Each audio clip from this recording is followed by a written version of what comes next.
Alibaba is set to report results tomorrow morning. And so in this video, I'm going to do a quick preview of what we could expect with the results that are coming out in the morning. And so as you guys smash that like button, let me run that intro.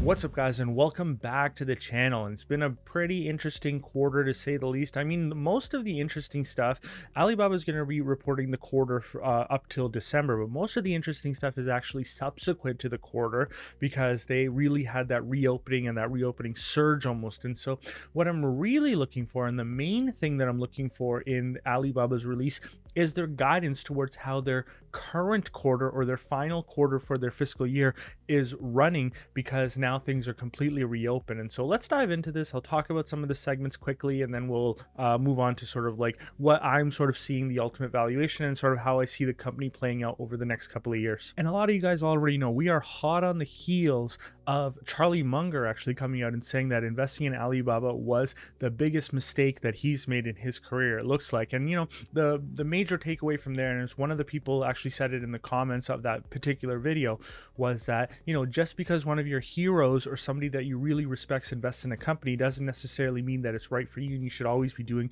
your own research. And I think that's a big takeaway from that whole event that's transpired. But we all know a ton of people who actually made a lot of money on Alibaba because they were patient. They were buying the shares under $100 per share, and then of course, you know, it went down to under $70 per share in November. And I know a lot of people, based on what they were saying in the comments of my videos, were actually buying down here. And so you guys did pretty well. And so, you know, just because a super investor potentially lost money on a company doesn't necessarily mean that you can't make money on the company. It all just comes down to what you're paying versus what you're getting. And you know, the stock has started to decline recently. As of the recording of this video, the stock is actually down lower. So in pre-market trading, it's actually down to 96 bucks. And so, you know, we'll see where this share price lands after they report earnings, which will be tomorrow morning as of the time that this video is expected to be released. And just a reminder, guys, I don't think, because this quarter that they're going to report is going to end in December 30th, I mean, you're probably going to get a little bit of a level of growth with China commerce. And this is what everyone's kind of looking at, because it did go backwards last quarter as well.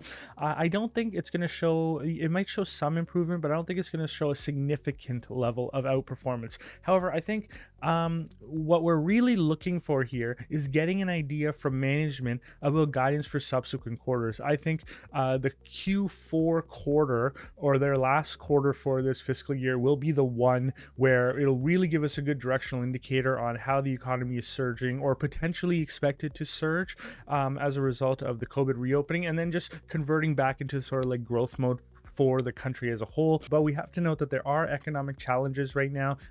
The Western economies are slowing down. Europe is still very slow.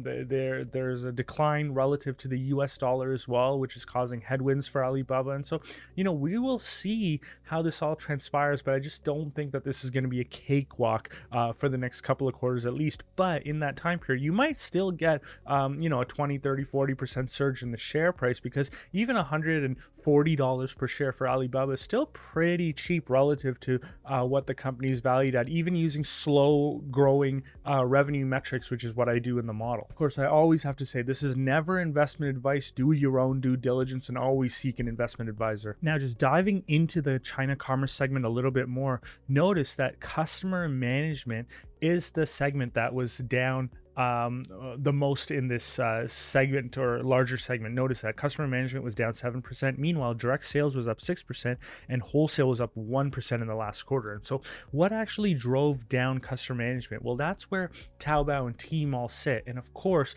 when you have a COVID resurgence, as they did in that particular quarter, you know, you're just going to have deliveries that are going to get delayed. You're going to have less buying going on, etc. And so, you know, COVID really impacted those two businesses. And so that's where, you know, it is still the bread and butter for the company. And so that's where I expect additional spending being done to generate further revenues for Alibaba. So we'll see what happens. I think a lot of the surge, once again, will happen in the last quarter, not necessarily the third quarter, which is what they're going to report. And so you might see a little bit of a surge, but I really think that Q4, you could potentially see some outperformance for Taobao and Tmall. And so we'll see how it plays out. I remain optimistic on these two businesses for Alibaba. Alibaba. Okay, and just turning to international for a second. So you can see that international actually increased 3% year over year last quarter, which was good, but note why it increased 3% year over year. Remember, guys, that it was primarily due to the increase in revenue contributed by Trendyol. And recall, guys, that Trendyol operates in Turkey, and so Turkey just got hit with a natural disaster. And so we'll see how this plays out.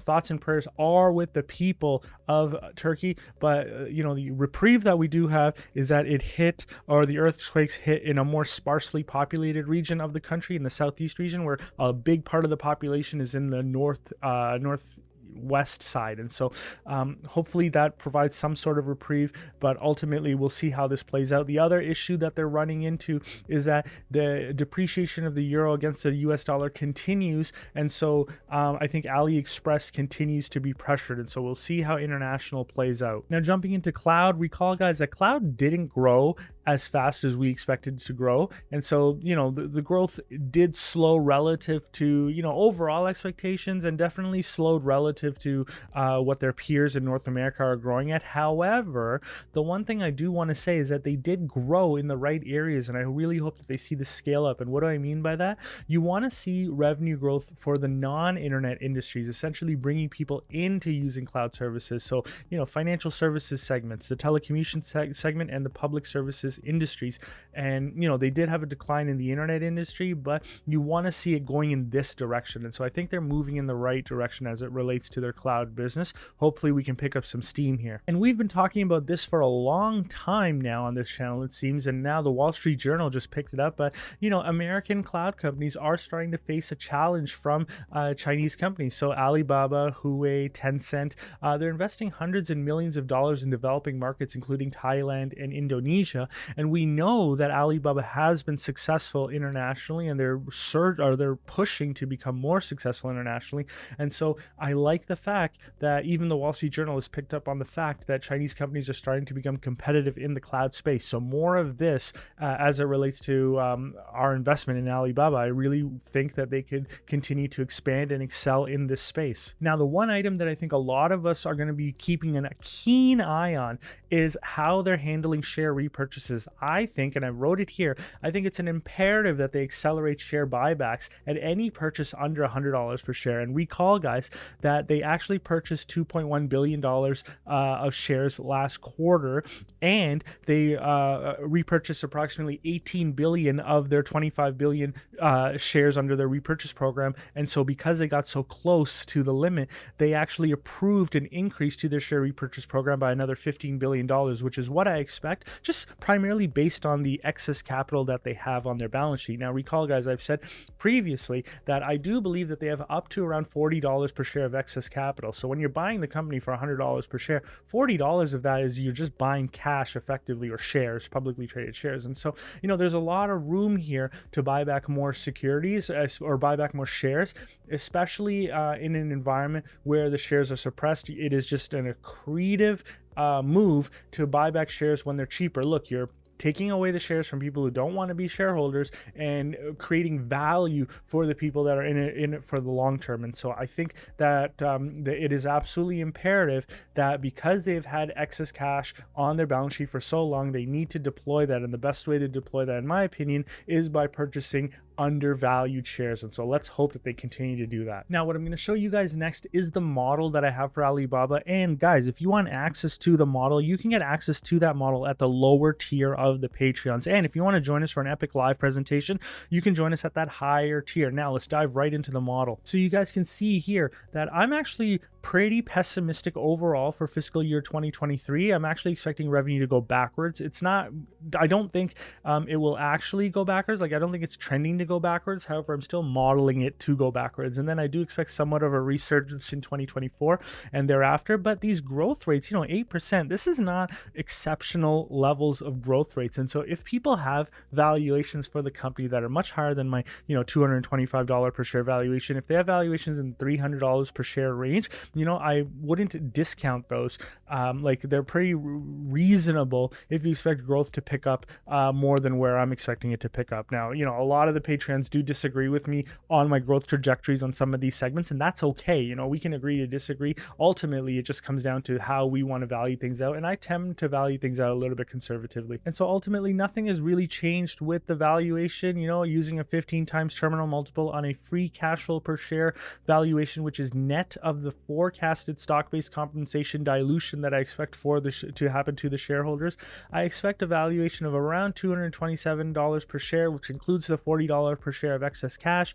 The current share price is around $95 per share, so I think the company's still trading at around 41 or 42% of its intrinsic value. And none of that is any surprise to any of you guys. I know a lot of you guys have your valuations around the same area now. If you disagree with me in the valuations, let me know. Now, the other thing that I want to point out is that, you know, a Goldman Sachs analyst just came out and said that, you know, Chinese companies could potentially surge by at least 20% this year. And if you missed that video, no problem. I'm going to link it right here.